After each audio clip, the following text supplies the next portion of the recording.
Uruapan se transforma día a día, con el trabajo, el esfuerzo, la constancia y una industria que impulsa a sus habitantes a encontrar el desarrollo que merecemos.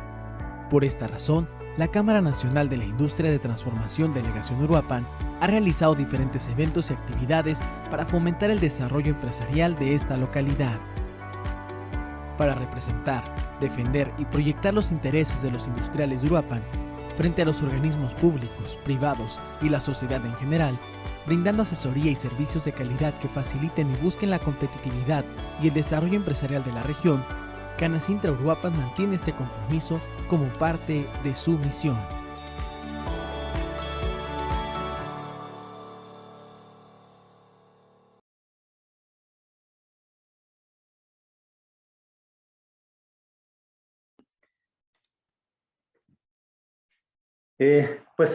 La enfermedad por COVID-19 es una verdadero azote a la humanidad, nos está poniendo a prueba todos los sistemas de salud. Perdón, ¿me escucho bien? Perfecto, doctor, aunque no vemos la pantalla, no sé si compartió algo. Estoy compartiendo la pantalla, no sé si ya se esté... No se ve todavía, doctor. No. Permíteme un segundo, entonces. El audio perfecto, ese no hay problema. ¿Sí? Déjame ver cómo comparto la pantalla aquí. Ahí. Entonces, compartir pantalla. ¿Ahí ya se ve? No, hay que seleccionar el cuadro que va a compartir, me parece, no sé si le aparezca por ahí.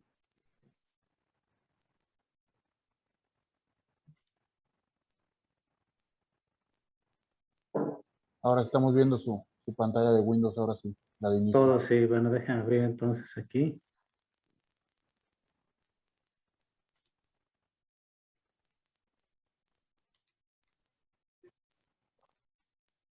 ¿Ya se ve? Así es, doctor, así.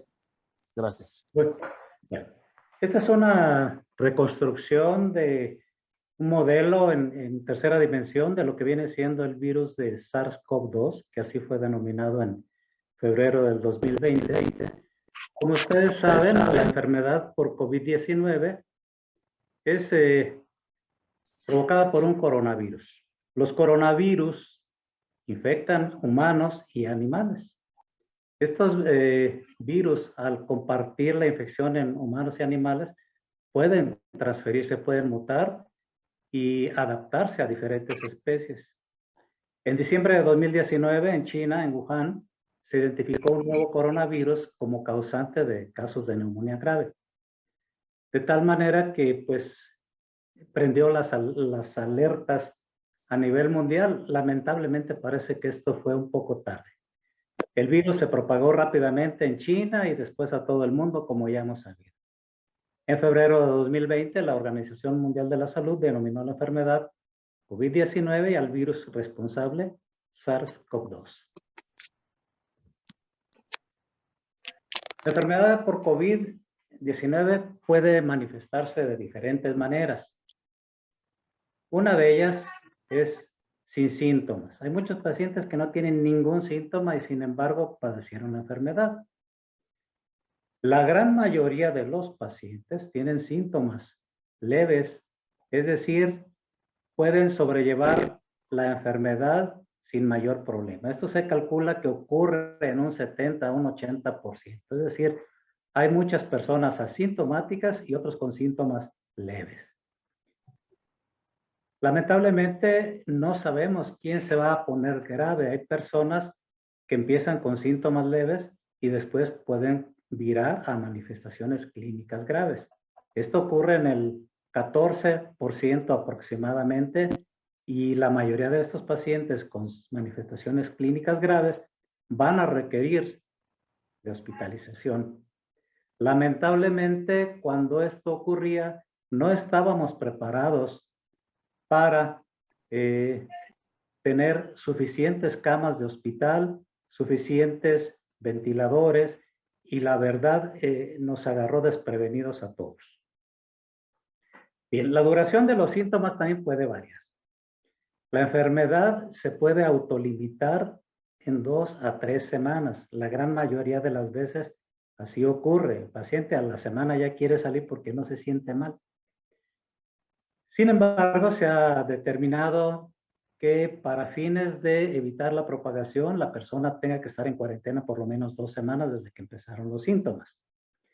Bien, en otras ocasiones, las manifestaciones pueden durar por tiempo prolongado, es decir, semanas, meses. Incluso hay personas que ya quedan en COVID crónico, con secuelas de COVID. Esto puede ser, pues ya, manifestaciones permanentes con deterioro en su función respiratoria.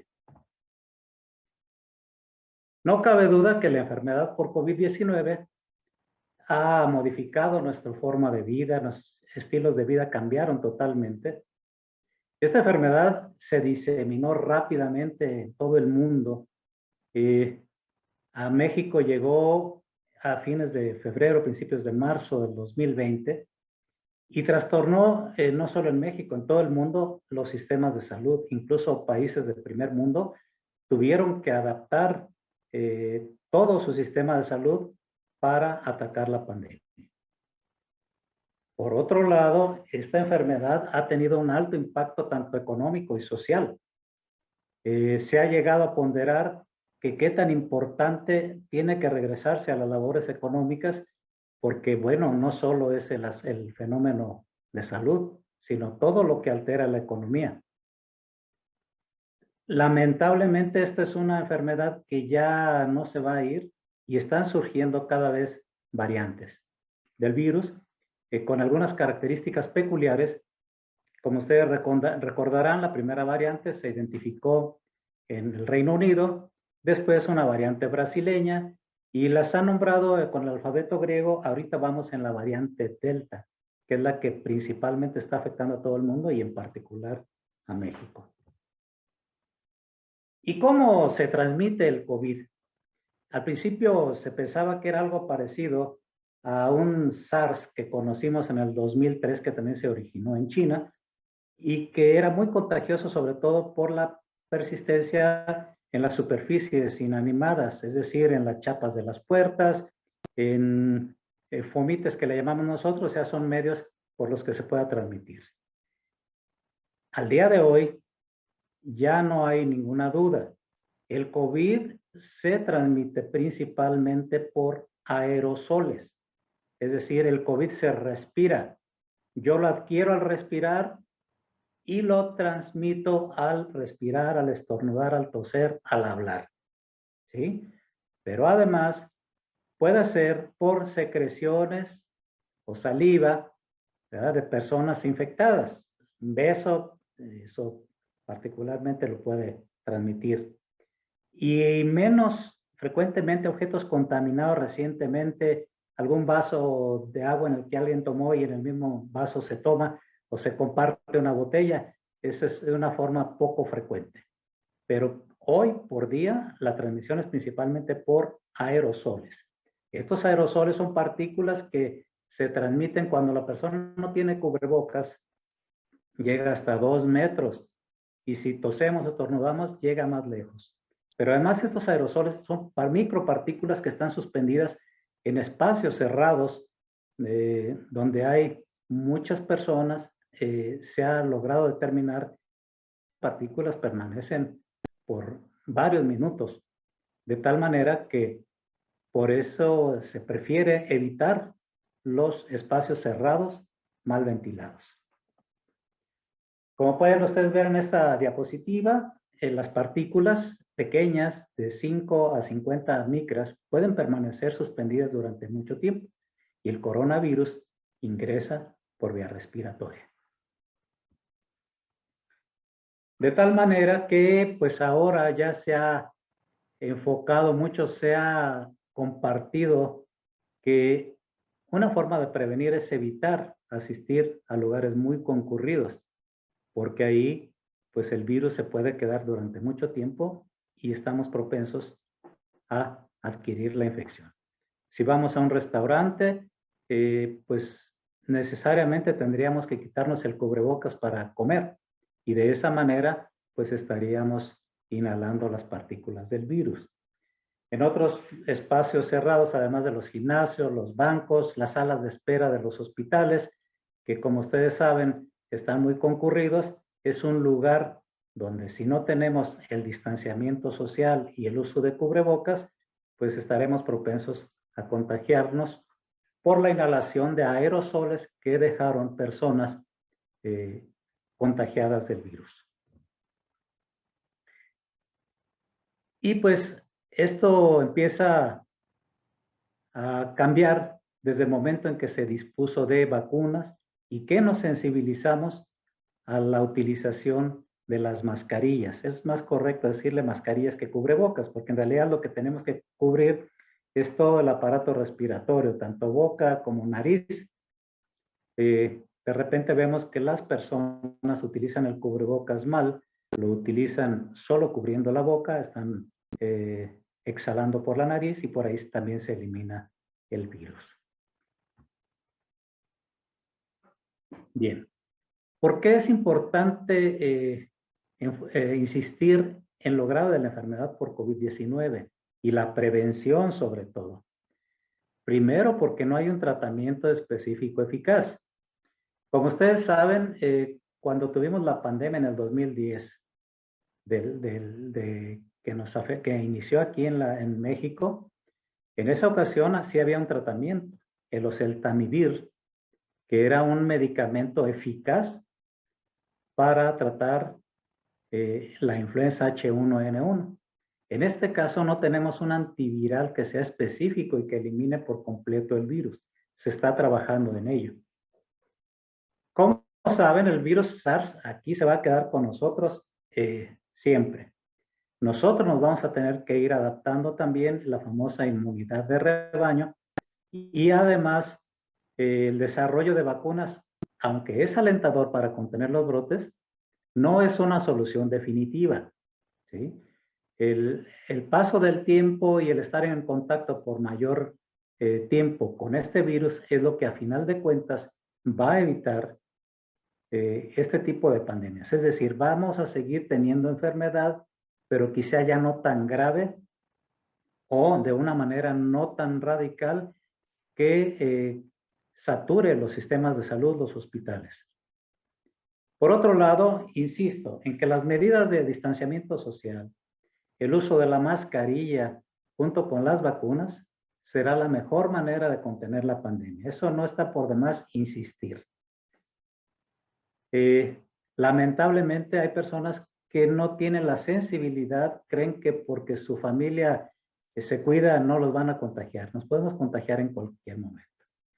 Y a partir de que aparezcan nuevas cepas, será una carrera en la aparición de nuevas cepas contra el desarrollo de las vacunas y que nosotros no bajemos la guardia en cuanto a medidas de contención, distanciamiento social y uso de mascarilla de manera adecuada.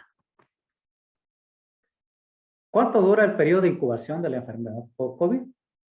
Bueno, la enfermedad se incuba, es decir, desde que tenemos contacto hasta que empezamos con los síntomas, son 4 a 5 días en promedio. Pero puede durar hasta 14 días. Por eso se ha propuesto que el confinamiento, una vez que sepamos que padecemos la enfermedad, es hasta 14 días. ¿Cuáles son las manifestaciones iniciales? Ya la mayoría lo sabemos, ya hemos tenido familiares enfermos o lo hemos escuchado tanto que ya sabemos. Puede o no haber tos, puede o no fiebre. A veces hay dolor muscular, dolor de cabeza, que es continuo, dolor profundo que no se identifica qué parte del músculo duele, no encuentra uno su lugar.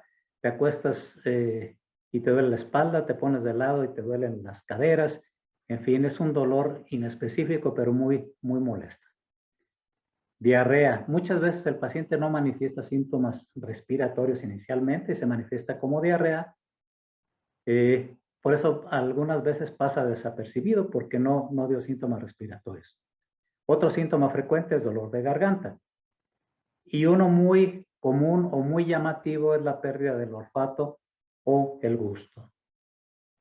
Hoy por hoy, Una persona que tenga tos, fiebre, dolor muscular, dolor de cabeza, puede ser COVID mientras no se demuestre lo contrario. Por eso debemos estar muy pendiente. La persona que tenga esos síntomas debe procurar mantenerse en casa y en cuanto sea posible, hacerse pruebas. Bien, no sabemos qué personas van a tener un COVID grave. Hemos aprendido mucho con el COVID y de repente personas que pensábamos que iban a tener mal pronóstico, pues no les va tan mal. Y a la inversa, personas jóvenes que decimos es atleta y pues no tiene factores de riesgo y resulta que tiene un COVID grave. Pero bueno, aquí las enfermedades que hacen que pueda ser más grave es una enfermedad cardiovascular, las personas que tienen diabetes mellitus, bronquitis, enfisema, cáncer en especial de pulmón, leucemia, linfoma, enfermedad renal crónica, pacientes trasplantados, pacientes obesos y personas que fuman. ¿Cuáles son los estudios de laboratorio y gabinete que indican que un COVID puede estar ya grave? Cuando en una biometría hemática vemos que hay disminución de linfocitos, el dímero D elevado, que presupone que hay fenómenos de trombosis, marcadores inflamatorios elevados como la procalcitonina y la ferritina, la pulsoximetría, que está muy a la mano, esto lo podemos tener en casa, menor a 90%, indica que el COVID ya se está haciendo grave. Si tenemos acceso a una tomografía de tórax donde vemos grandes infiltrados, eso también nos está indicando que es un COVID grave. La neumonía con fiebre, tos, dificultad respiratoria, infiltrados masivos en la tomografía de tórax es la manifestación más grave de SARS-CoV-2. Y a esto se le llama síndrome de distrés respiratorio agudo. Estos pacientes con síndrome de distrés respiratorio agudo van a requerir hospitalización y ventilación mecánica. Hay otras complicaciones de la enfermedad grave, como son la tromboembolia, daño cardíaco agudo, infarto agudo del miocardio, lesión renal aguda y lo que se llama respuesta inflamatoria sistémica, que pueden hacer que el paciente llegue a estado de choque grave. Aquí vemos tres tomografías. La que está en el superior izquierdo, vemos una imagen en vidrio despulido mínimo. La de la derecha arriba, una imagen en vidrio despulido de mayor cuantía. Y la de abajo es una imagen muy grave de COVID con afección del 70 al 80% de los pulmones.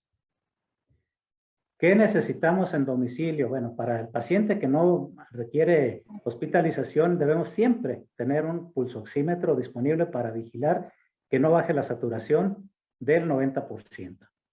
Hay que tener un concentrador de oxígeno y de preferencia un oxígeno para traslado. En el domicilio solo se tratan los pacientes estables, que no manifiesten limitaciones por dificultad respiratoria, es decir, que puedan ir al baño, puedan hablar, que estén saturando más de 90% al aire ambiente y que tengan acceso al oxígeno, al concentrador y siempre con saturaciones, con flujos bajos de oxígeno. Un paciente que requiere más de 5 litros de oxígeno, ese ya es paciente para llevar a hospital. Hay pacientes que no van a tener acceso o que no quieren atenderse en hospital. Bueno, pues habrá que decir que será responsabilidad de ellos. El tratamiento domiciliario, repito, es solo para pacientes estables. Hay que avisarles que tienen que estar aislados, usar mascarilla siempre, el enfermo y el cuidador. Tratamiento sintomático solo paracetamol y ocasionalmente antiinflamatorios en domicilio. Ahí no hay que dar ningún otro medicamento.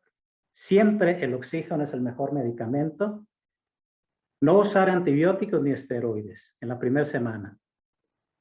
El enfermo se puede agravar y requerir en cualquier momento hospitalización. El COVID prolongado, síndrome post-COVID, puede dejar secuelas como pérdida del olfato, pérdida del gusto, pero sobre todo las respiratorias son las que más tenemos. Fatiga con el esfuerzo, tos, flemas, restricciones para la inspiración y dolor torácico. Sin embargo, hay pacientes que a los meses y años aún todavía tienen debilidad muscular generalizada, dolor muscular cambiante, falta de atención, pérdida de memoria, insomnio y mala calidad del sueño. Trastornos psiquiátricos como ansiedad y depresión, trastornos para deglutir y cambios en el hábito intestinal, pérdida de peso y pérdida de masa muscular. Las secuelas crónicas más graves son fibrosis pulmonar e hipertensión arterial pulmonar. Esto ya es para siempre y son pacientes que van a quedar con muchas limitaciones. Consideraciones finales en relación al COVID-19. A casi 2 años y a 1 año y medio de haber llegado a México, la pandemia no se ha contenido. Estamos en la tercera ola y es responsabilidad de cada uno de nosotros colaborar con las medidas de distanciamiento social y el uso adecuado de mascarilla. La vacunación universal es la única esperanza de contener la pandemia. Debe invertirse más en los sistemas de salud y debe invertirse más en la producción y en la investigación de vacunas. Es todo por mi parte.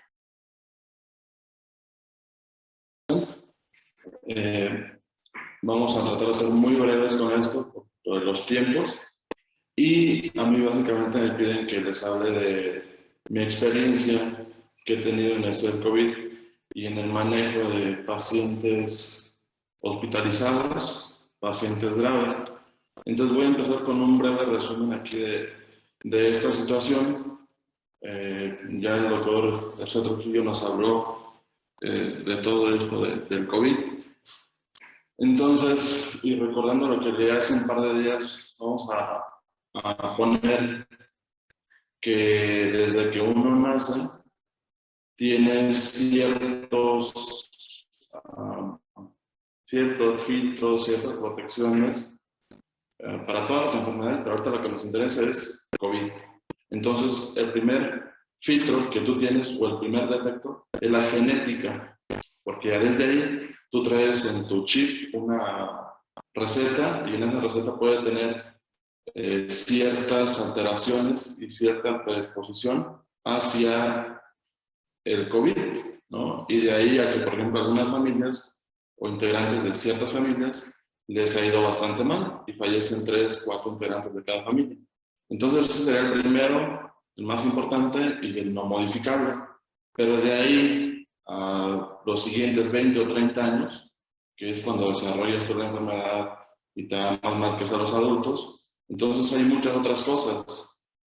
Y eso es diabetes, eso es presión, eso es obesidad, eso es fumar, eso es no hacer ejercicio. Y luego vienen otros muy importantes y que son modificables, que ya se comentaron ahorita brevemente.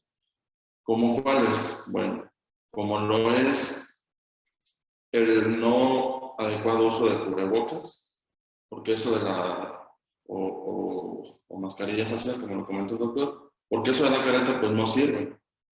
Bueno, y entonces ese otro, o ese de los últimos, que lo puedes hacer, no lo haces, en la gran mayoría. Y de ahí viene otro muy, muy importante, que es la vacunación. Bueno, igual con la vacunación, muchas personas no la hacen. Bueno, ese otro filtro tan importante y que se puede adquirir hoy en día, y de hecho aquí en Uruguay pues han puesto de las mejores vacunas que hay, que es la Pfizer. Se han puesto otras también, claro que sí, pero han puesto de las mejores aquí la vacuna Pfizer. Aún así, hay personas que no la hacen, ¿no? Bueno, entonces, ahora sí hablando de ir al hospital, ¿qué es lo que sucede ahí en el hospital y en la gran mayoría de los hospitales? Pues ya ahorita lo comentaba el doctor García Trujillo, bueno, los pacientes que se pueden manejar de forma ambulatoria, los pacientes estables, ya nos dijo qué pacientes son los estables, pero bueno, estamos hablando que a nosotros ya nos llegan al hospital pacientes graves, todos, la gran mayoría, pacientes muy, muy delicados, ya con un compromiso respiratorio muy importante. Y el mensaje que yo les quiero compartir aquí es qué es lo que se hace en el hospital, cómo es que se ingresan a los pacientes, cómo se manejan, y muy, muy claro qué es la intubación, porque luego pues se tiene mucha desinformación al respecto, se tienen muchos mitos, hay muchas noticias falsas. Entonces es una serie de cosas muy, muy aterradoras incluso, que nada que ver con la realidad, ¿no? Bueno, entonces cuando llega un paciente allá al hospital, lo que se hace inmediatamente es un triage respiratorio. es decir, una consulta y de primer contacto por el médico general que está en el hospital o el urgenciólogo, dependiendo de quién está en el servicio, y es ahí en el servicio de urgencias. Entonces ya se aborda al paciente, se le una pequeña historia clínica, se le realiza factores de riesgo, desde cuándo con los síntomas, qué tratamientos ha tenido, y bueno, se empieza a revisar cuánto oxigena, cómo está su presión, azúcar, todo ese rollo que ya sabemos, ¿no? Y de ahí, si ese paciente cumple con algo que en un principio se llamaba de condición operacional del caso, pues es un paciente que va al protocolo de enfermedades respiratorias, en este caso de COVID. De ahí inmediatamente se tiene que hacer una tomografía del tórax, con lo cual se cuenta ahí en el hospital. Se realiza la tomografía y a la par se van haciendo ya estudios de laboratorio. ¿Para qué? Para ir catalogando a ese paciente. Ya con la tomografía, unos estudios de laboratorio que ahí también se tienen en el hospital, llámese ferritina, dímero D, una biometría hemática para saber el número de linfocitos que tiene ese paciente. Y con esas pequeñas cosas que las tienes en no más de 1 hora, máximo 2 horas, pues ya tú catalogas a ese enfermo.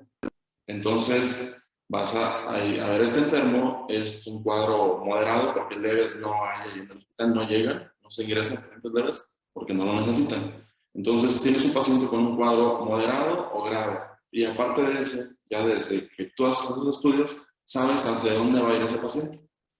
Hay marcadores que dicen, este paciente se te va a complicar, este paciente se va a requerir de intubación, va a requerir otras cosas.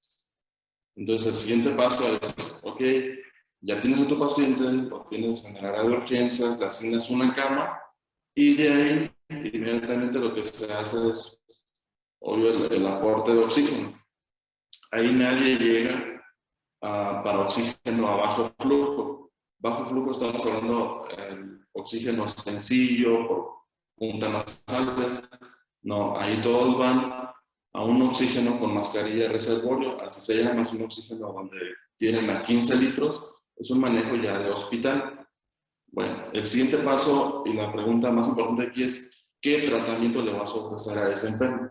El tratamiento que se les puede ofrecer es desde algo sencillo hasta tratamiento del primer mundo. Ahorita se cuenta con 2 medicamentos del primer mundo, llámese Remdesivir o Tocilizumab, pero igual ahí es importante los estudios que le comentaba al principio, lo que es la tomografía, lo que es la dímero D, ferritina, linfopenia, y en el caso del segundo medicamento, ahí se requieren otro tipo de estudios especiales, como un perfil viral, saber si el paciente tiene virus C, virus B, retrovirus, o tiene alguna sobreinfección bacteriana, porque es otra de las cosas que a nosotros nos llega muy común, los enfermos ya complicados, con sobreinfecciones bacterianas. Y cuando este es el caso, pues nos limita mucho en cuanto a usar este tipo de terapias, que si bien no se tienen a veces en todos los hospitales, de alguna forma se pueden adquirir, ¿no? Ya sea por el enfermo o por alguna otra situación, pero sí se pueden conseguir y son algo que al menos yo sí uso bastante, de acuerdo a cada enfermo, de acuerdo al tiempo que tenga este paciente, a las complicaciones, que también les comento son muy importantes aquí.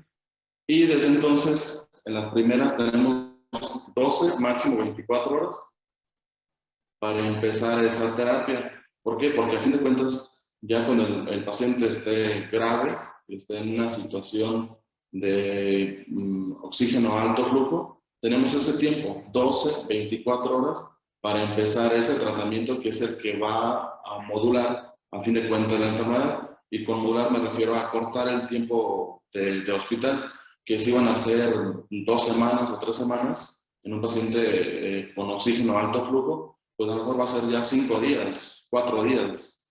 Y eso es aquí el punto clave, es lo muy importante de todo esto.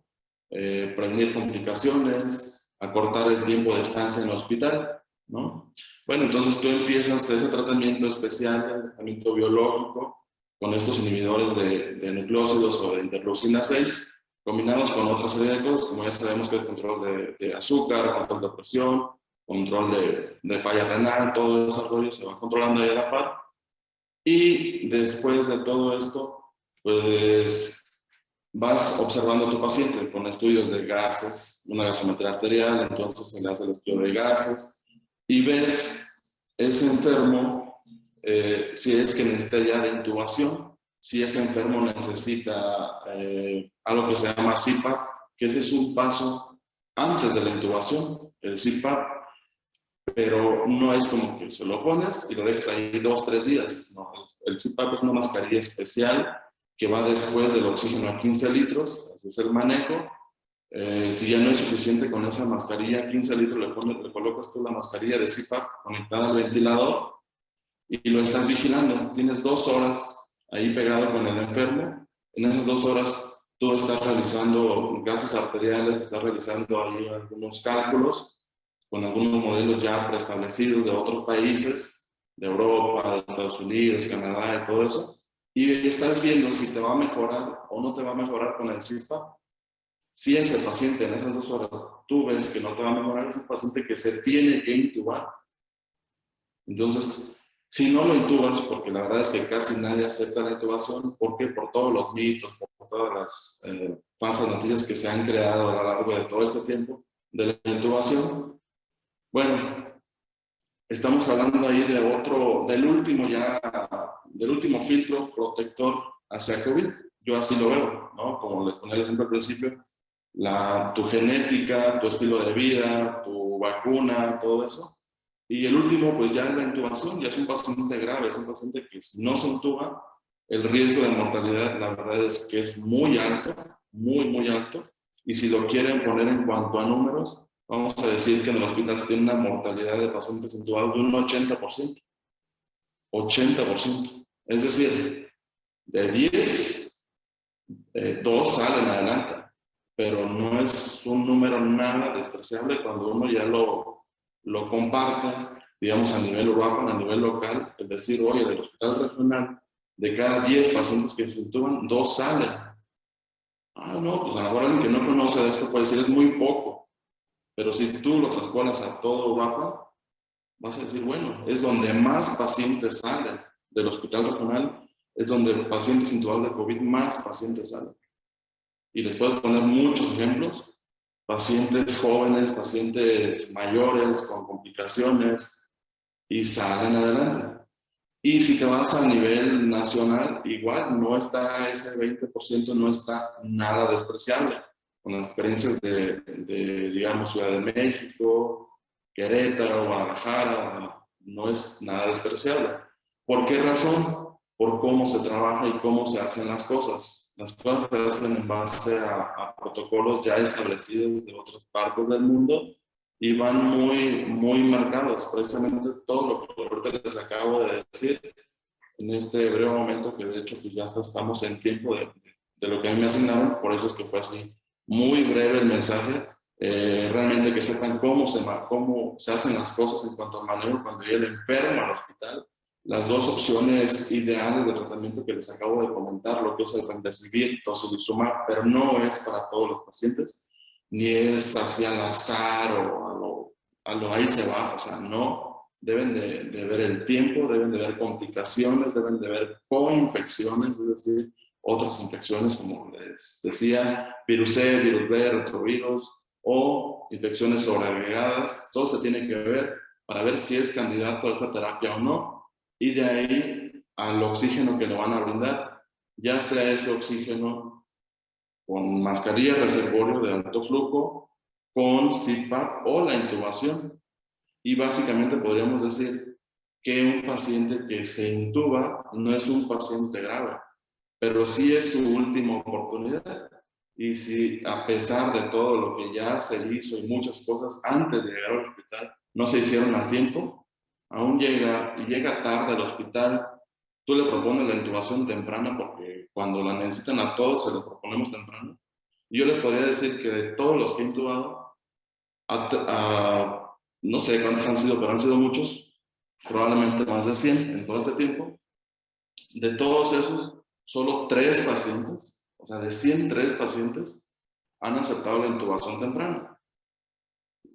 Y esos 3, 2 han salido. El otro todavía está intubado. Lo intubé apenas el viernes de esta semana. Va muy bien, tiene 28 años y va bastante bien. Entonces otra vez vuelve uno al principio de todo. Las cosas a tiempo es como realmente funcionan. Y podríamos quedarnos con ese mensaje. Las cosas a tiempo, bien hechas, en base a experiencias y principalmente protocolos ya establecidos, es como debería de hacerse esto de COVID.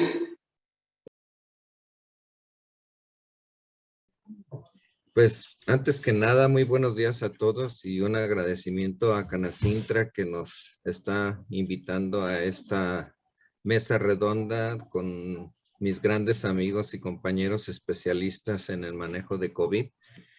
Y bueno, yo aquí desde la trinchera de la vigilancia epidemiológica, vemos que aquí sí ven la presentación, ¿verdad? Ok, entonces ahí Sí. tenemos lo que ya mencionaron mis compañeros, un 3D de este coronavirus que es el SARS-CoV-2. Vemos la que sigue, por favor, para ver el origen que mencionaba el doctor Miguel Ángel García Trujillo sobre el mercado de Wuhan en China, donde vino este virus. En la parte inferior vemos el pangolín, que es el reservorio natural, es una especie de iguana, como un pequeño dinosaurio. Él es el reservorio natural del SARS-CoV-2. Y de estos animales, como ustedes ven ahí en el video, tenemos que consumen y venden perros, ratas, patos silvestres, camellos. En el otro lado podemos ver que hay serpientes gigantescas, boas, anacondas, todo tipo de animales silvestres que son los reservorios naturales de este tipo de virus y posteriormente pasan al humano, causando la mutación, ese reordenamiento genético de las partes del RNA del virus, y así como lo hizo el H1N1, se reordenó con las aves, la influenza aviar, y también con la porcina. En este caso, el SARS-CoV-2 se reordena y nos desplaza todos los virus que existen en la afección respiratoria para transformar su gen. Ahí vemos, vean cuánta cantidad de murciélagos que además son reservorios del virus de la rabia. Vemos la que sigue, por favor, para no quitarle mucha carga al internet por el video. Vemos la siguiente diapositiva, por favor. Nos preguntamos por qué las pandemias llegan de un día para otro en el mundo. Antes teníamos una epidemia en un país y ahí se terminaba el control de la epidemia.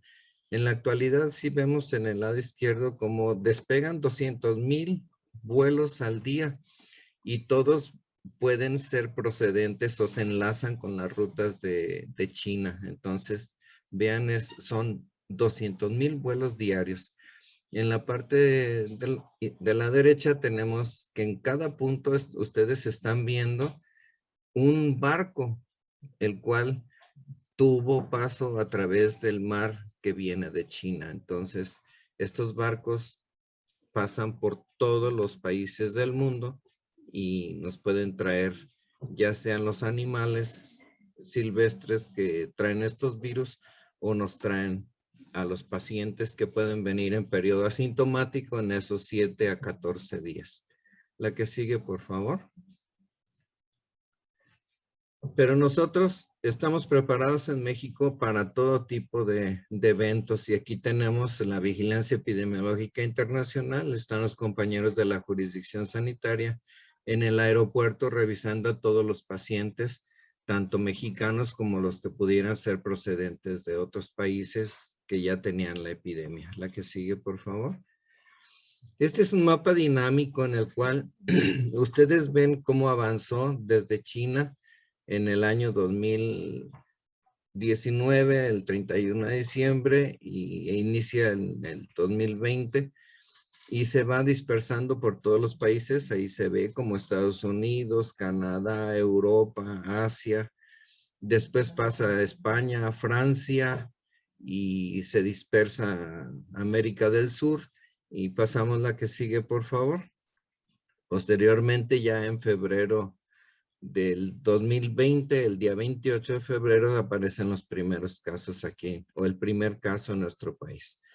Tenemos que hay una relación muy importante con los movimientos sociales y las infecciones. Tenemos, por ejemplo, aquí estamos viendo que el Viernes Santo inicia nuestra epidemia en el 2020 y después va aumentando conforme también nosotros tenemos eventos como el Día de las Madres, que los días patrios, las fiestas de independencia, la semana del Buen Fin. Aquí tuvo un descenso en la semana del Buen Fin, pero en los siguientes 14 días sube.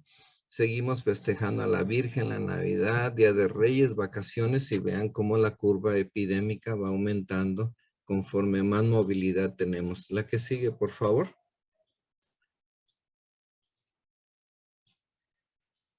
¿Cómo es el primer contacto con cualquier servicio de salud, ya sea nuestro hospital, un hospital particular, o cómo es en las mismas farmacias que tienen adjunta su consultorio? Este es lo que debería ser para todos. Primero, al ingresar el paciente, la persona, debe haber un filtro sanitario al ingreso perfectamente bien controlado, con toma de temperatura. Se le brinda alcohol gel, algún sanitizante, algún antiséptico para el lavado correcto de manos. Debemos usar en este momento de pandemia cubrebocas en forma obligatoria. Sabemos que no es la panacea en la prevención, pero sí nos sirve si el paciente tiene virus de SARS-CoV-2 o está teniendo en las primeras etapas de COVID y anda circulando. Si no trae cubrebocas, hace un contagiadero. Pero si trae un buen cubrebocas, va a evitar estar dispersando sus aerosoles de la respiración y el nivel de contagiosidad va a ser un poco menor. A mí, como persona que lo traigo puesto, para protegerme realmente es mucho más baja la efectividad. Pero si soy una persona o mis compañeros son personas que están en las áreas de alto riesgo, deben usar su equipo de protección personal completo, como es el cubrebocas de alta eficiencia, el N95, el KN95, que sí tienen un 95% de efectividad para que los aerosoles no atraviesen las capas del cubrebocas. Este cubrebocas de alta eficiencia tiene 100 horas de uso, o en el momento que se contamina se debe de cambiar, y no lo debemos traer de un área contaminada a una área donde no estamos contaminados. El paciente no debe andar circulando por todo el hospital o por la farmacia o por el establecimiento, en este caso como ustedes que son empresarios. Muchas empresas tienen la entrada de alguna persona que está en las primeras fases de la enfermedad, en un periodo pues casi asintomático, alguna pequeña tosecita, una gripita, pero esta persona pues ya tiene 14 días con esta incubación del virus. Y debemos, por eso el filtro es lo más importante, de que esta persona pues debe retirarse al aislamiento en su domicilio, donde recibirá indicaciones vía telefónica con su médico de la empresa o con el médico del Seguro Social o con cualquiera de nosotros que pueda participar. Además, ya la atención epidemiológica, esa la hacemos en un área que le llamamos triage. El triage es la palabra que quiere decir seleccionar de lo más grave a lo más leve. Y ahí vemos si el paciente tiene un COVID leve, se va a ir a su domicilio. Un COVID moderado, pero con buena saturación, se va a ir a su domicilio. Pero si empieza a tener problemas de saturación o signos de alarma, entonces el manejo debe de ser primero en el área COVID de urgencias, posteriormente la pasamos al área COVID de medicina interna, donde ya el doctor maneja la fase grave, la fase crítica, la intubación y el resto de tratamiento. Tenemos que el paciente se le debe hacer la toma de muestra para confirmar. La toma de muestra tiene varios objetivos. Primero, saber que el virus está circulando. Esa muestra le hacemos nosotros 100% a los hospitalizados, la PCR. Es hisopo por la nariz, hisopo por la garganta en un mismo frasco de solución viral. Lo enviamos al Laboratorio Estatal de Salud Pública y los que son positivos se envían al INDRE, Instituto Nacional de Diagnóstico y Referencias Epidemiológicas, para hacer la serotipificación, para ver si este virus está mutando o tiene alguna de las más de 100 variantes que está, como la que mencionaba el doctor Miguel Ángel García Trujillo, la Delta, que es mucho más contagiosa que las demás, aunque no es más patogénica, o sea, no es el paciente no se pone más grave ni se muere más rápido, solamente es mucho más contagiosa. Y bueno, le medimos la saturación de oxígeno al paciente. Si tiene más de 95 o menos de 95, tomamos una decisión. Tenemos aquí un gran problema, que el paciente está llegando a nuestro hospital 7, 8, 10, 15 días después de que inició y ya el paciente viene muy grave. Entonces, en cuanto lleguen nuestros pacientes, como ya vienen muy graves, pues se toma de inmediato se hace la tomografía, le hacemos la toma del 100% para reacción en cadena de polimerasa y enviamos en 24 a 48 horas, ya tenemos el resultado. Nosotros le llamamos por teléfono a nuestro paciente para darle su resultado. En el caso de que esté en su casa, refuercen las medidas sanitarias, o si está hospitalizado, aquí afuera al familiar le informamos. Cuando nos llega un paciente y lo confirmamos en el área de triage, inmediatamente o se va a trasladar de urgencias, marcamos un código 3 minutos para suspender toda la actividad de la gente que está en los pasillos y el paciente llega directamente al área de alta especialidad COVID.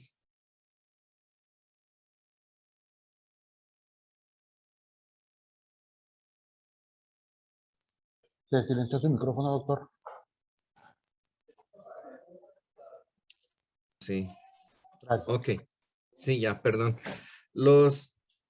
Se salió. Los síntomas que más se ven en la enfermedad de COVID, bueno, es el dolor de cabeza, la tos, la fiebre, dolores de cuerpo, mialgias, artralgias, dolores de articulaciones, ataque al estado general, escalofrío. Puede ser el inicio súbito, aunque la mayoría vemos que aparece como una simple gripita con un poco de tos en la mayoría de los pacientes. Como dijo el doctor García Trujillo, el 80% o más pues van a ser ambulatorios con una enfermedad muy leve. Podemos ver mocos, rinorrea, dificultad respiratoria, dolor torácico. Algo muy característico, el paciente pierde la capacidad del olfato y el gusto. Este es característico en esta enfermedad.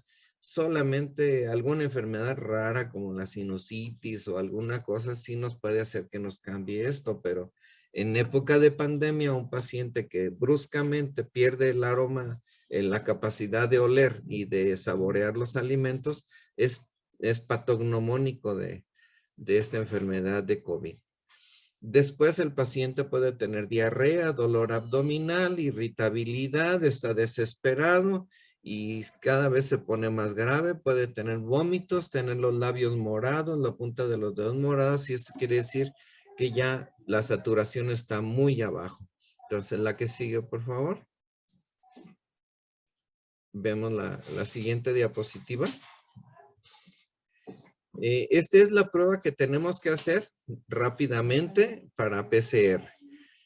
Y aquí tenemos que esta toma de muestra para la prueba de antígenos, la prueba rápida, que es muy interesante hablar porque es el auge que tenemos ahorita para tomar una decisión rápida de si dejamos a un paciente o nosotros en nuestro caso, un trabajador de salud, que ingresa y tiene síntomas, le hacemos la prueba rápida, es ambulatorio, pero debe tener síntomas porque la prueba sale positiva solamente del día 1 al día 7. Si usted viene el día 8, 9 o 10 con los síntomas, ya esa prueba nos va a dar un falso negativo.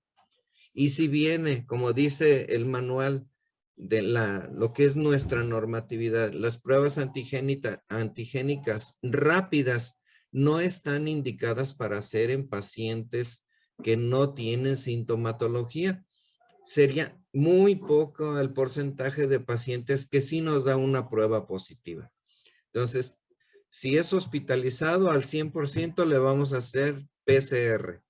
Si es ambulatorio o necesitamos hacerle la prueba de antígeno, tiene que ser entre el día 1 y el día 7. Eso que se nos quede bien grabado. La que sigue, por favor. Nosotros vamos a transportar esta muestra en red de frío entre 2 y 8 grados al laboratorio estatal. Podemos tener cualquiera de toda esta gran gama de sintomatología, desde ser un portador asintomático, que eso es muy importante porque no notamos que el paciente esté infectado, pero puede transmitir la enfermedad, aunque en un porcentaje bajo, porque ya sabemos que la transmisión es a través de gotas, principalmente también por contacto y en superficies, pero lo básico, más del 95% es por aerosoles.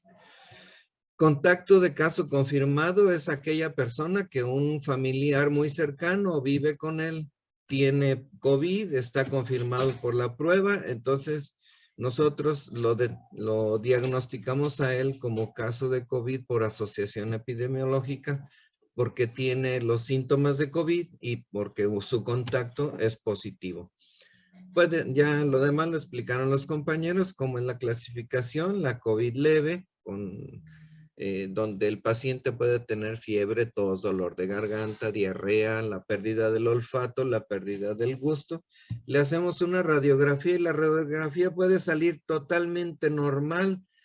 Le checamos alguna otra cosa, pues lo mejor es mandarlo a aislamiento con medidas preventivas a su domicilio.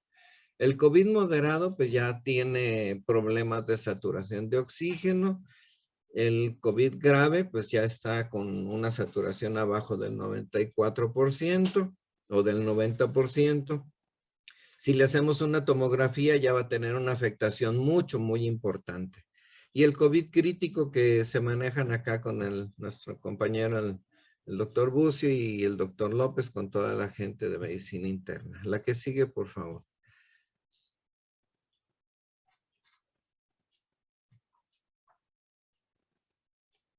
Bueno, en los hospitalizados que tuvimos en el año de febrero al 31 de diciembre del 2020, tuvimos un total de 663 pacientes, de los cuales 361 fueron masculinos, 302 fueron femeninos.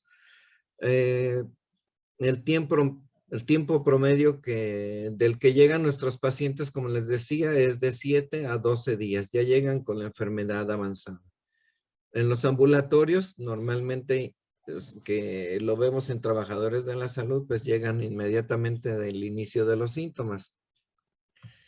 Aquí tenemos la agrupación de los pacientes en el año 2020, donde vemos el grupo de edad más afectado, que es de los 45 años en adelante. Aquí tenemos las gráficas 312, 290, etcétera.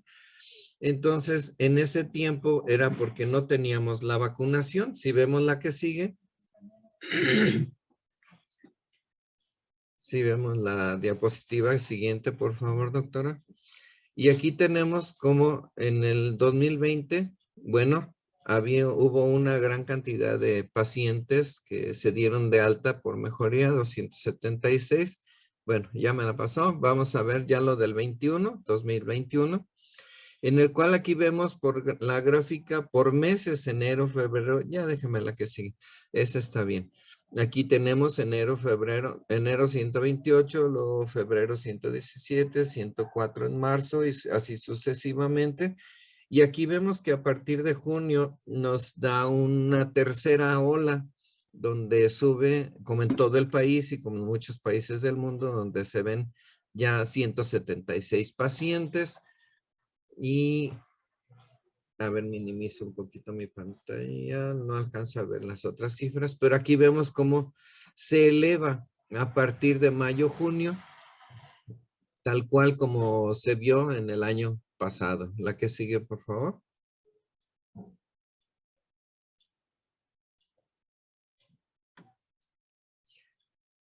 Aquí estamos en atención de los pacientes con el equipo de protección personal. Este es un área de alto riesgo, es un área blanca, en donde, bueno, el trabajador de la salud, sea cual sea su categoría, debe llevar correctamente equipado el equipo de protección personal. Ya en el 2021, del periodo de enero al 15 de septiembre, tuvimos 526 masculinos y aquí tenemos, ustedes sí lo ven en la pantalla, yo los veo a ustedes sobre mi gráfica, pero aquí vemos a los femeninos, no alcanzo a ver la cifra porque tuvimos un total de pacientes atendidos 1,179. Vemos la que sigue, por favor. Esa cifra incluye hospitalizados y ambulatorios. Aquí tenemos en esta gráfica del año 2021, del 1 de enero al 15 de septiembre, donde tenemos 119 defunciones por COVID, 123 altas por mejoría de pacientes que estuvieron graves, un total de hospitalizados críticos de 317 y lo que ya mencionaba mi compañero de pacientes con ventilación mecánica. Y aquí tenemos altas por mejoría en verde y las lamentables defunciones en negro. Este es un mapa de nuestro país donde, me la dejas la pantalla roja, por favor. La que sigue, esa está bien. Esta screenshot lo saqué el día de anoche, donde vemos a Uruapan con 7,816 pacientes acumulados, confirmados, y estos son los pacientes que se les hace la prueba, que son capturados en la plataforma del Sistema Nacional de Vigilancia Epidemiológica. Y estos 7,816 en Uruapan corresponden al Seguro Social, al ISSSTE y a la Secretaría de Salud. Y no sé si algún hospital particular tenga clave para capturar en plataforma, pero este es nada más lo que tenemos capturados en la plataforma de CISBER. Aparte serían todos los pacientes que son diagnosticados en privado y no son subidos en esta plataforma. Las imágenes, vamos a ver la que sigue, por favor. Este es el tipo de imágenes que ustedes pueden observar. Si me ayuda, doctora, marcando ahí las líneas, mi cursor no puede aparecer aquí. Pero aquí vemos imágenes en vidrio despulido. En estas imágenes grisáceas, bilaterales, donde en una muestra no la alcanzo a revisar, pero bueno, vamos a ver la que sigue porque es muy corto el tiempo. Esta es imagen de vidrio despulido, véanlo cómo se ve, así como cuando tenemos un baño con unos cristales transparentes y les pegamos una imagen. Aquí tenemos las imágenes de empedrado, que ya es donde la complicación es más extensa, tiene más días de evolución y la gravedad del paciente aquí ya tiene un ataque de más del 40%. El paciente está muy grave. La que sigue, por favor. Estas son imágenes de los pacientes en el INER. Y yo les recomiendo que vean el link a través de la página de INER en vivo y ahí está el curso de imagenología, tomografía de COVID. Y aquí tenemos imágenes mixtas, tanto en empedrado como en vidrio despulido o vidrio deslustrado. Esta es una complicación donde ya el paciente tiene una gravedad arriba del 80-90%. El paciente debe de estar con ventilación mecánica y con el manejo de los mejores especialistas en la rama. La que sigue, por favor.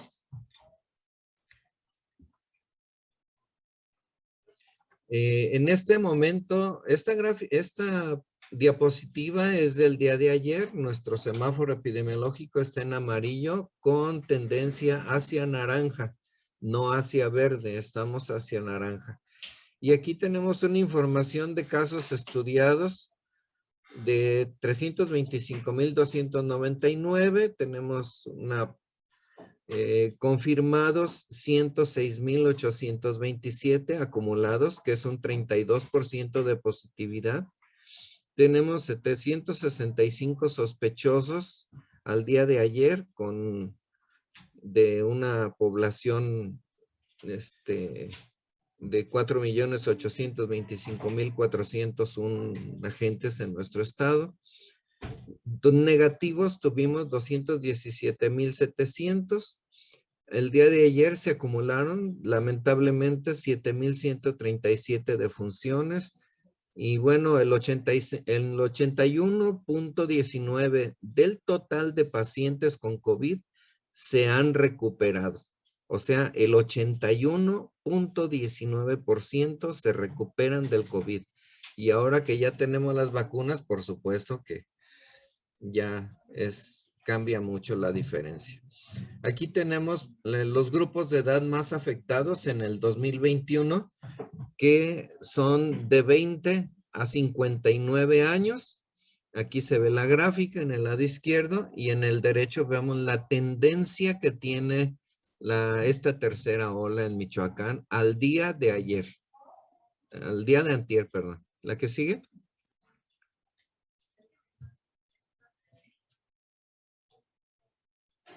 Muy bien. Nuestro acumulado. Aquí vemos la cantidad de pacientes, los cuales se agrupan por institución. Aquí tenemos que la Secretaría de Salud, o sea, en sí nuestro hospital, que es un hospital híbrido de segundo nivel, tenemos el 66.5% de la atención total de pacientes de COVID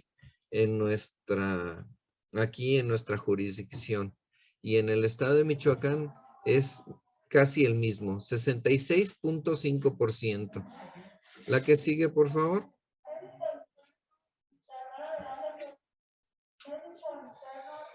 Nuestro hospital en las últimas 2 semanas, como ya lo comentaba el doctor, y debido a que llegan demasiado tarde a la atención médica, ya 8, 10 días, 12 días después de que iniciaron los cuadros clínicos, los pacientes que hospitalizamos, pues sí, realmente están muy graves. Tenemos 2 áreas básicas, la área de COVID, de medicina interna, el área de urgencias. Y en caso de que nos llegue una paciente obstétrica en trabajo de parto o programada para cesárea, pero con alguna complicación o síntomas de COVID, tenemos una parte también de aislado ahí y otra en caso de pediatría. Pero en cuanto confirmamos el diagnóstico, son pasados a la sala de COVID. Nuestra ocupación en las últimas 2 semanas ha sido entre el 95, 99 y hasta el 100%. Y en algunos momentos pues nos ha rebasado la cantidad de pacientes que nos llegan a urgencias a más del 100% y pues son referidos a los hospitales de Morelia. En este caso al Hospital Civil de Morelia. La que sigue, por favor.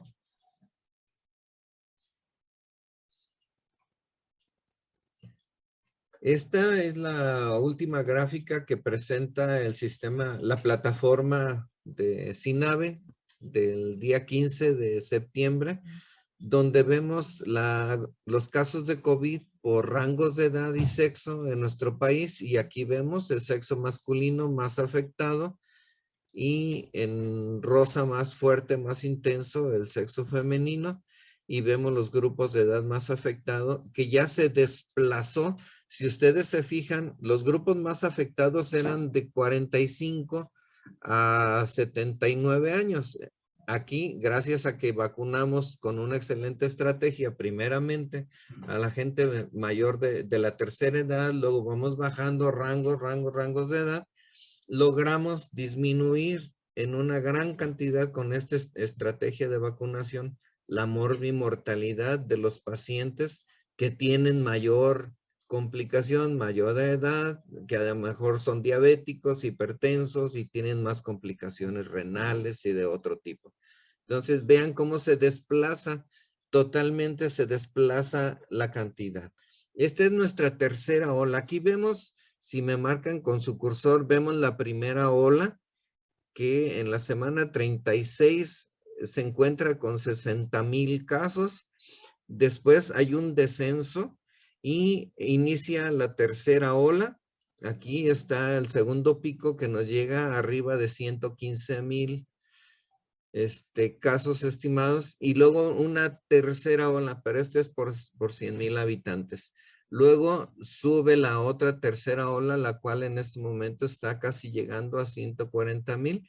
Y tenemos, ahora sí, para los que somos católicos, decimos gracias a Dios, ya nos bajó, o de cualquier religión, pero que tengamos esta fe, ¿verdad? En nuestro Diosito, decimos gracias porque ya en relación a las semanas anteriores tenemos un descenso por 2 semanas en forma permanente.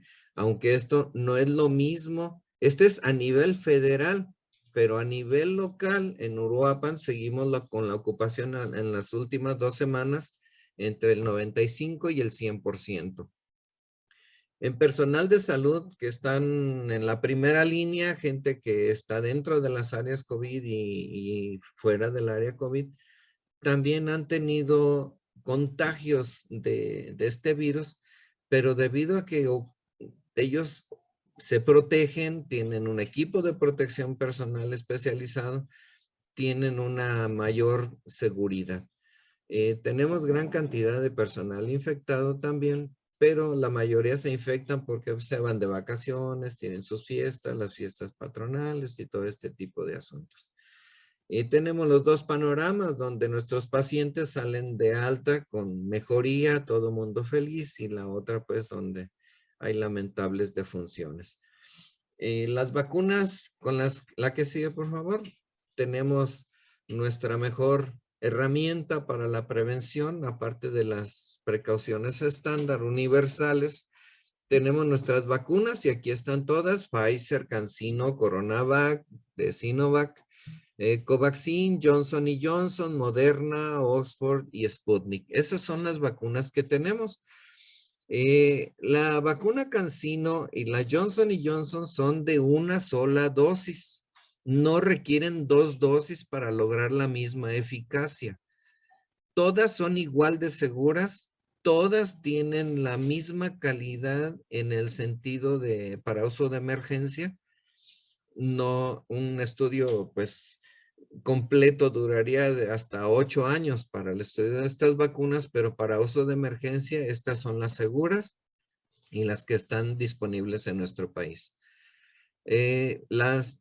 Los intervalos entre cuando nos aplicamos la primera y la segunda, pues es normalmente de 4 a 8 semanas, nos podemos ir hasta los 40 días.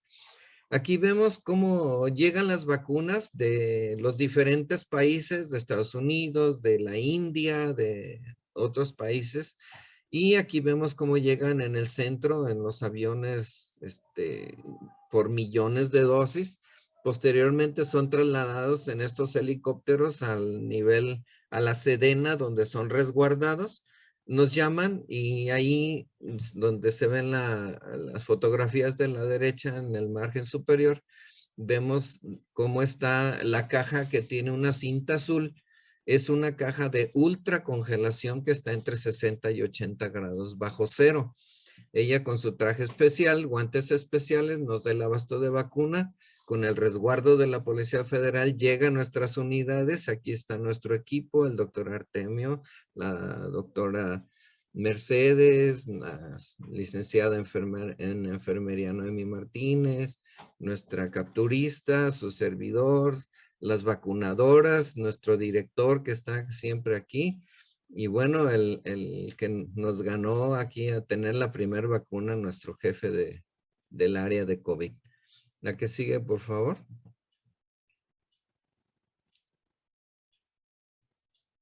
Nuestro personal de todo el hospital, de todas las categorías, les damos un agradecimiento así con las manos en alto, con un abrazo virtual, por todo el apoyo que nos han brindado con la dotación, con la donación de equipamiento de protección personal, insumos y todo lo que ustedes saben que nos han brindado. Y pues nosotros estamos para servirles aquí los 365 días del año, día y noche, brindando nuestra mejor atención para ustedes. Muchísimas gracias y un gustazo haber saludado a mis compañeros, al doctor Miguel Ángel García Trujillo, al doctor Bucio, a todos ustedes y principalmente doctora Nora Jiménez, muchísimas gracias a su empresa por permitirnos llegar a ustedes a través de este medio y estamos para servirles en todo lo que se pueda. Muchísimas Doctor, gracias. muchas gracias por toda la información. Creo que muy valiosa las nuevas tendencias. Nos deja mucha información valiosa. Y gracias a ustedes más bien por esa vocación de servicio y de estar atendiendo siempre con esa disponibilidad a todo el personal. Creo que se respondieron bastantes preguntas que están en el chat. Ahí es un buen avance. Pero vamos a dar paso ya a la mesa redonda. Nora, muchas gracias y te cedo la palabra. Hola, agradeciendo primero a los ponentes la disponibilidad que tuvieron y la valiosa información que nos hicieron llegar. De verdad, creo que debemos de comprender que el COVID es dinámico, que cambia y la información que tenemos y estamos aprendiendo día a día es algo nuevo, siempre es algo diferente y que el pronóstico en la atención de un paciente depende de la atención temprana, pero una atención especializada. Y yo quisiera que iniciáramos esta mesa redonda de forma muy ágil en aras del tiempo. Y una de las cosas que quiero que quede muy claro es las medidas preventivas. Ya nos decía el doctor Miguel Ángel García Trujillo, pues que la mascarilla bien puesta, bien colocada, las caretas no funcionan, pero quisiera preguntarle al doctor Fernando Bucio y al doctor Sergio Ruiz, ¿qué medidas les indican a los familiares de los pacientes que son ingresados a COVID? Porque creo que ahí tenemos un problema que sale un familiar con COVID, los demás se hacen una prueba rápida, una prueba que no es determinante que tengan COVID, aunque tengan los síntomas, y este paciente nos va contaminando a otros. Entonces, ¿qué indicaríamos cuando tenemos un paciente positivo hospitalizado para los familiares? Yo quisiera participar. Mire, cuando el paciente está hospitalizado aquí en nuestra área, se queda el tiempo suficiente para salir del periodo de contagiosidad. Por las características de su misma enfermedad, mínimo son 14 días. A partir de los 14 días empieza a disminuir la contagiosidad. Desde que nosotros tenemos el diagnóstico, el primer día, en ese momento le llamamos vía telefónica a los familiares, así sea de noche, porque normalmente los resultados llegan entre 7 y 8 de la noche.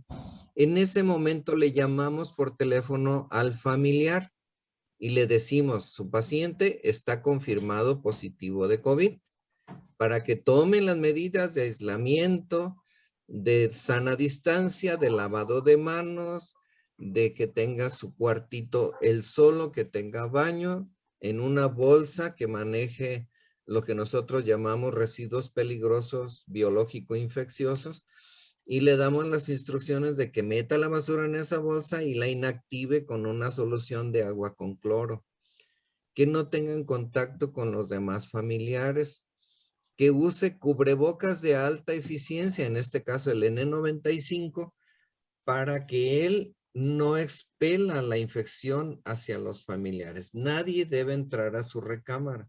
Debe haber una persona, un cuidador primario al cual se le da capacitación. Y cuando el paciente se da de alta de nuestro hospital, en forma así, puedo decirle que más del 90% de los pacientes se les dan las instrucciones para el seguimiento del manejo de su enfermedad allá en su casa. Entonces, sí se les da. Respecto al hacerse la prueba, cuando salen de aquí, ya no se deben hacer segundas pruebas. Ya tenemos el diagnóstico. El diagnóstico es clínico y lo confirmamos con la primer prueba que le hicimos. Ya no debemos hacer segundas pruebas, terceras pruebas, cuartas pruebas, que para ver si ya no tiene virus o si sí tiene virus.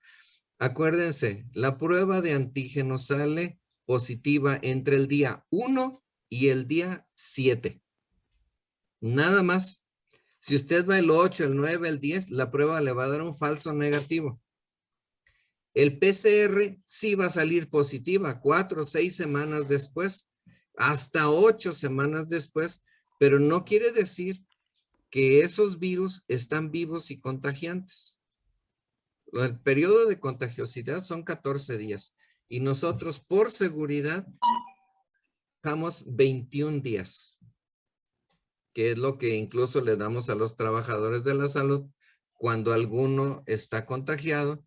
Entonces se le dan 14 días así de obligación más 10 de seguridad. Entonces, pero ya no tenemos que estar haciendo pruebas después. Nada más. Y el Yo uso quisiera comentar menciona el y doctor. un poco al respecto también, a razón de lo que preguntan. Yo en lo particular, ¿qué medidas les doy cuando llegan ya al hospital los enfermos? En realidad, cuando llegan al hospital, varios de ellos ya están contagiados. ¿Por qué? Porque ya tuvieron en casa una semana, 2 semanas, y la verdad es que ya casi todos están contagiados, ¿no? Y se cumplen las estadísticas de ese 20% que se complican y que tienen que ir al hospital. Ahí más bien las medidas son antes, o sea, en ambulatorios, y es hacer principalmente ahí lo que dice el doctor Ruiz, el aislamiento, la sana distancia, aislamiento social, el uso de cubrebocas y todo ese protocolo que ya conocemos. Pero una vez que llegan al hospital, la verdad es que uno les explica, oiga, mire, tenga los cuidados y use sus cubrebocas y bla, bla. Y lo primero que te dice la gente, doctor, yo también estoy positiva. Ah, oiga, pues es que no pueden andar aquí por los pasillos dando positiva. Yo soy el único familiar que está y todo eso, que todos ya sabemos, ¿no? Bueno, ni modo. Pero todas estas medidas bien aplicadas funcionan, pero es antes, mucho antes. Okay, gracias. Me refería a los familiares de un paciente positivo que en su casa estuvieran en contacto en periodo de incubación con el paciente cuando puede estarlos contaminando y que potencialmente tengan la infección. Ellos también les indicamos aislamiento por 1 o 2 semanas. Sí, así es. De hecho, son 2 semanas las que hay que dar precisamente. ¿Por qué? Por el periodo que son contagiosos, que comentaba el doctor Ruiz, de 14 días. Entonces, sí hay que darlos 2 semanas. Lo que a veces hacemos es, a ver, es que somos 3 integrantes en la familia, ¿no? Ok, te quedas en tu cuarto, en tu habitación, de preferencia que esté ventilada, que tenga acceso al sol, si es posible, y ahí sin salir las 2 semanas, de modo. Y ahí tengo mi baño, ahí me llevan los alimentos, ahí todo. Eso es aislarse, no tener un contacto. Oye, en la sala, 1,5 metros. O sea, no, porque pues, no hay superficies y no todo el tiempo es muy, muy difícil. Son muy pocos los pacientes que cumplen el 100% del cubrebocas en casa, realmente es complicado. Entonces se aíslan y sí, sí lo hacen. Desafortunadamente, no todos llegan con nosotros acá y no todos lo hacen. Pero sí, son 2 semanas en ese tipo de aislamiento, cuando los otros no tienen síntomas o están en un contacto reciente, por ejemplo, algún viaje. Oye, llegué de viaje, llegué a la casa y no tengo a dónde más ir. Hay quien sí lo hace. También, ¿sabes qué? Pues rento un departamento, voy a otra casa y me quedo allá, me ayudo de mi familia. Ok, está bien, son 2 semanas. Y si no, pues en la misma casa, nada más con todas esas medidas de quedarse pues aparte. Muchas gracias. Otra de las preguntas muy reiterativas en el chat es el manejo. Yo creo que debemos de dejar muy claro a todos nuestros oyentes que no hay un manejo estandarizado, es individualizado. Como decimos, en medicina no hay enfermedades, hay enfermos. y entonces tienen que acudir con un médico para que los revise y lleguen a la atención adecuada y se les ponga el tratamiento. No existe algo estandarizado que digamos, hoy comentaba con mi esposo que es médico, que muchas personas empiezan a automedicarse a la dexametasona porque creen que tienen COVID y entonces cuando bajan sus defensas. Entonces me gustaría que el doctor Miguel Ángel García Trujillo y el doctor Fernando nos ayudaran en esta pregunta, por favor. Claro que sí, doctora. Mire, hay medicamentos que definitivamente no debemos utilizar. Los antibióticos no están indicados para tratar el COVID. ¿Por qué? Porque no es una enfermedad bacteriana. Entonces los antimicrobianos se utilizan cuando se complica el COVID, cuando hay infección bacteriana agregada. Inicialmente se recomendaba citromicina, algún otro macrólido, y pues hay quien utiliza ceftriaxona. Eso no debe ser. O sea, si el paciente tiene fiebre por COVID, es viral. Ahora, no hay que dar antivirales como oseltamivir. No sirve para el COVID, no sirve nada el oseltamivir. ¿Sí? ¿Qué no hacer? No debemos dar dexametasona cuando el paciente está en la fase aguda, porque ahí lo que hacemos es bajar la inmunidad del paciente y entonces, ¿qué va a pasar? Pues que el virus va a ser más agresivo. La dexametasona se utiliza para atenuar la respuesta inflamatoria después del 9º o 10º día, que es cuando ya la respuesta o la tormenta de citocinas es muy alta, es cuando el paciente se agrava. Ahí cuando el paciente ya lleva 7 días o requiere mayor cantidad de oxígeno, ahí es cuando debemos utilizar ya la dexametasona. Antes no, porque en vez de ayudarlo, le vamos a complicar su enfermedad. Entonces, cuando el paciente está estable en casa, lo único que ocupa es oxígeno y paracetamol a dosis de, si es adulto, 500 miligramos cada 4 horas, incluso cada 4 horas para que sirva. O si no podemos utilizar dosis altas, eventualmente combinarlo con un antiinflamatorio no esteroideo para el tratamiento del dolor musculoesquelético. Nada más para eso, ¿sí? Entonces también es importante saber qué no hacer. Hay muchos medicamentos y hace rato vi una pregunta que qué tan útil es el dióxido de cloro. El dióxido de cloro no hay, en base a medicina basada en evidencias, no ha demostrado su utilidad, ¿verdad? Igual puedo yo tratarme con agua del Tlacote y a lo mejor me curo y digo que eso es bueno, pero creo yo que no hay una suficiente evidencia clínica a nivel mundial como para recomendarlo. Bueno, complementando un poquito más lo que dice el doctor García Trujillo, pues efectivamente, ¿no? Los pacientes leves, ambulatorios, exactamente de la manera como lo comenta el doctor.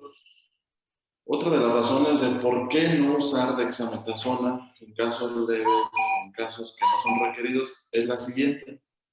Los esteroides, en este caso dexametasona, prednisona, bla, bla, bla, lo que hacen en este caso del COVID, que prolongan el tiempo de eliminación viral, ¿no? Entonces, ¿qué quiere decir? Que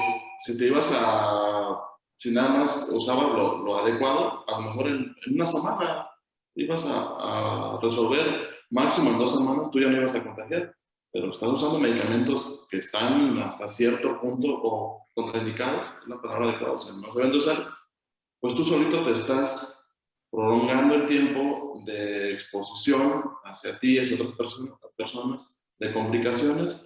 Y lo otro es precisamente lo que comentaba la doctora Nora, vienen las sobreinfecciones, ¿no? Porque a veces no se lo automedica solo el joven, el que no está complicado, no, se lo automedica también el paciente obeso, el paciente con diabetes descompensada, y ese medicamento desafortunadamente también tiene muchos problemas en cuanto a subir los niveles de azúcar, y lo sube de una forma exagerada. Si tenías 200, estás controlado con 200 de azúcar, con una de dexametasona, y luego como lo usan, a veces lo usan 2 veces al día y el ámpula completa, realmente en el hospital usamos solo 6 miligramos, 1.5 mililitros, una vez al día. Entonces las personas creen que más es mejor en ese aspecto. Entonces de tener 200 de azúcar se van a 500 de azúcar. 600, 800.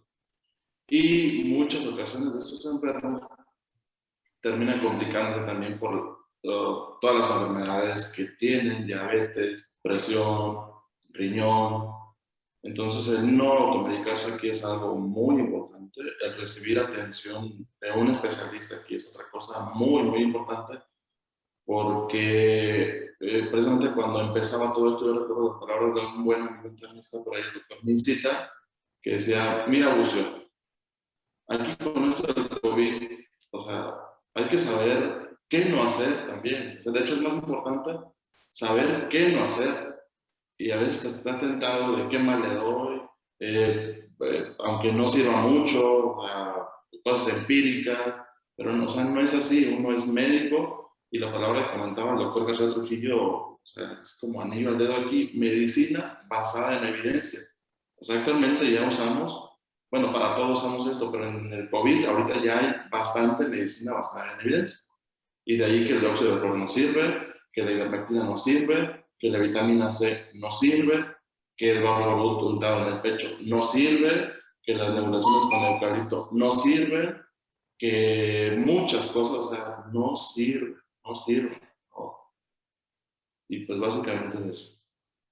Gracias. En aras del tiempo vamos a terminar con una pregunta que creo que es muy importante que les demos nuestra opinión a todos los oyentes: la vacunación. Para empezar, quisiera comentarles que todos los médicos que estamos en esta plática estamos vacunados y hicimos mucho por vacunarnos. Realmente es algo que nos interesaba mucho para protegernos. Entonces me gustaría que nos dieran su opinión. Vaya que en México los mitos y las leyendas son algo que va en contra de la medicina y que hace que nuestros pacientes se deterioren más. Entonces me gustaría, en el orden de su presentación, si nos dieran su opinión, por favor. Bien, participo yo. Hay diferentes tipos de vacunas y todos podemos tener preferencia por una u otra. Todos quisiéramos Pfizer, que fue la que empezó y es una vacuna RNA. Sin embargo, todas las vacunas sirven con fines de contención viral. Es decir, si nos ofrecen una vacuna y es la que nos toca en ese momento, pongámonosla. Hay que hacerlo, o sea, hay que hacer algo por contener la infección. No me voy a esperar hasta que haya Pfizer, no. Ahorita y esta me la pongo porque lo más importante no es la vacuna, es la vacunación. Eso es lo que va a contener la pandemia. Si después me puedo poner otra, claro que me la puedo poner porque son diferentes mecanismos de acción. Lo que no puedo hacer es dejar incompleto por decir, me puse Pfizer, una dosis, no he completado la segunda dosis y me puedo poner la otra. Hay que completar el esquema. Pero, recalco, hay que ponernos la que nos ofrezcan, la que esté disponible. Gracias. Pues sí, en esto de la vacuna realmente es así. Exactamente como dice el doctor Trujillo, todos quisiéramos Pfizer, es la que ha demostrado mayor eficiencia en esto del COVID, es cierto. Yo he tenido algunas experiencias aquí con maestros o con hijos de maestros en consulta ambulatoria y también en hospital, ¿no? De hecho, en hospital en el mes pasado, antepasado, llegaron, y es una de las preguntas que también está ahí en el chat, varios pacientes hospitalizados, vacunados, se tuvieron ahí, fue un total de 4 o 6, no recuerdo bien, pero sí recuerdo que 4 eran con CanSino y 1 o 2 eran con Pfizer. Entonces aquí se ve una diferencia, ¿no? En cuanto a gravedad, en cuanto a evolución, en cuanto a tiempo de recuperación. Porque a fin de cuentas la vacuna no es que te va a proteger para que no te dé la enfermedad, ¿no? Te protege en cuanto a mortalidad y esa es la que hace más alta. Y de estos pacientes, por ejemplo, el de Pfizer, un señor ya de edad, obeso, diabético, hipertenso, a los 5 o 6 días se fue a su casa y se fue bien, estuvo con oxígeno bajo, todo bien. De los de vacuna CanSino, pues desafortunadamente de los 4, 3 fallecieron. O sea, de los 4, 3 fallecieron. Una única paciente de esas que estuvo así a un paso de la intubación, no se intubó porque mejoró con lo que les comentaba, la mascarilla especial con CPAP conectada al ventilador. Con eso mejoró la señora. Y por si fuera poco, era una señora reinfectada. Ella había tenido COVID en enero, se vacunó en abril con CanSino y ya hace un mes nuevamente con COVID estuvo grave, ya se requirió de hospital, pero salió adelante.